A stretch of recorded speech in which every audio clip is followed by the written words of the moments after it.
Nani karon guys ang itsura sa Los Angeles, California. Kanhi nga gitawag og the City of Hollywoods and Dreams, karon nahimo na siyang City of Flames. Grabe ka makalilisa nga panghitabo no.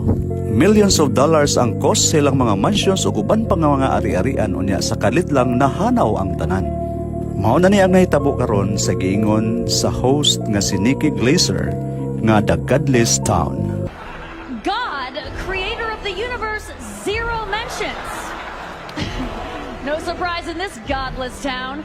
Dili po ta makaingon no nga mirisi ra nila kay the voice of the host Nikki Glaser is actually not the voice of the majority.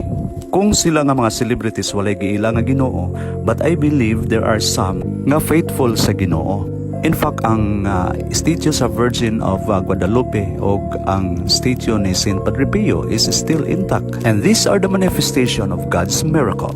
So ang lisod nga atong makuha ni is bisan unsa pagadaghan ng atong mga kabtangan nga napundar kining tanan ato rang biyaan. Sana man lang sa pagbiya nato nining kalibutan na magbilin ta og maayo nga legacy.